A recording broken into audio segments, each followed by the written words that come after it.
Ελένη, τεύκρος, εσγίνεν αλίαν Κύπρον, ου με θέσπισεν εκείνα πόλων όνομα νησιωτικών Σαλαμίνα, θέμενον της εκεί χάριν Πάτρας. Ελένη, ου κήλθον εσγίν Τροάδα, αλίδωλον ειν, άγγελους. Τι φύς, νεφέλης αράλος ήχομεν πόνους πέρι, Ευρυπίδης Ελένη. Τα ειδόνια δε σ' αφήνουνε να κοιμηθείς στις πλάτρες. Αηδόνι ντροπαλό, μες στον ανασασμό των φίλων, σύ που δωρίζεις τη μουσική δροσιά του δάσους στα χωρισμένα σώματα και στις ψυχές αυτών που ξέρουν πως δεν θα γυρίσουν.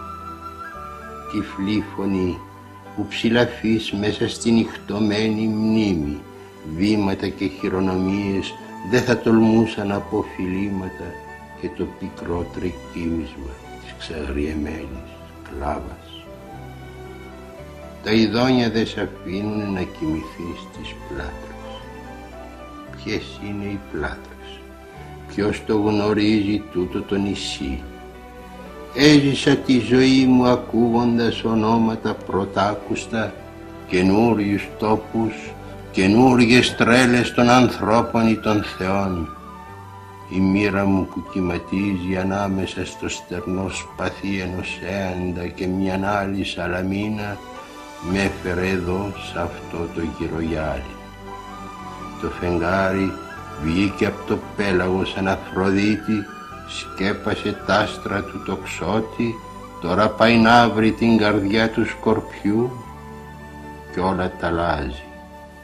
Πού είναι η αλήθεια, ήμουν κι εγώ στον πόλεμο τοξότης, το ριζικό μου ενός ανθρώπου που ξαστόχησε. Αηδόνι ποιητάρι, σαν και μια τέτοια νύχτα στα ακροθαλάσσι του Πρωτέα, σ' άκουσαν οι σκλάβες Σπαρτιάτισσες και έσυραν το θρήνο. Και ανάμεσό τους ποιος θα το έλεγε, η Ελένη. Αυτή που κυνηγούσαμε χρόνια στο Σκάμαντρο, ήταν εκεί στα χείλια της ερήμου, την άγγιξα, μου μίλησε, δεν είναι αλήθεια, δεν είναι αλήθεια, φώναζε, δεν μπήκα στο γαλαζόπλωρο καράβι, ποτέ δεν πάτησα την αντριωμένη τρία.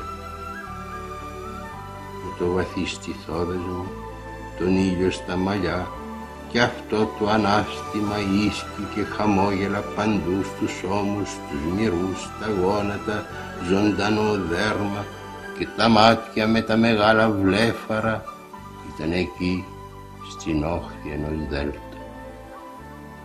Και στην Τρία, τίποτε στην Τρία, ένα είδωλο. Έτσι το θέλαν οι θεοί. Και ο Πάρης με έναν ίσκιο πλάγιαζε σαν να ήταν πλάσμα ατόφιο και εμείς φαζόμασταν για την Ελένη 10 χρόνια. Μεγάλος πόνος είχε πέσει στην Ελλάδα.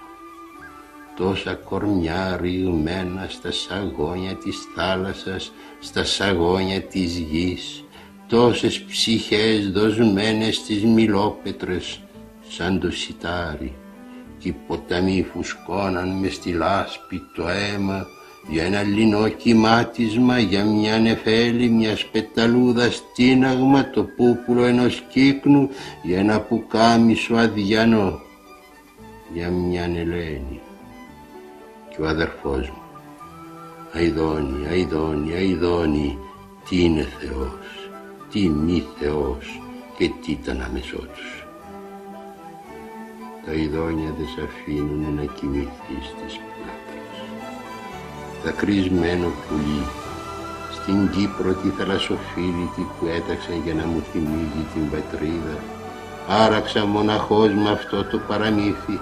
Αν είναι αλήθεια πως αυτό είναι παραμύθι, αν είναι αλήθεια πως οι ανθρώποι δεν θα ξαναπιάσουν τον παλιό δώρο των θεών, αν είναι αλήθεια πως κάποιος άλλος τεύκρος, ύστερα από χρόνια, ή κάποιος έαντας, ή Πρίαμος, ή Εκάβη, ή κάποιος άγνωστος, ανώνυμος, που ωστόσο είδε ένα σκάμαντρο να ξεχυλάει κουφάρια Δεν το έχει μες στη μοίρα του να ακούσει μαντατοφόρους που έρχονται να πούνε πως τόσος πόνος, τόση ζωή πήγαν στην Άβυσσο για ένα πουκάμισο αδιανό, για μια Ελένη.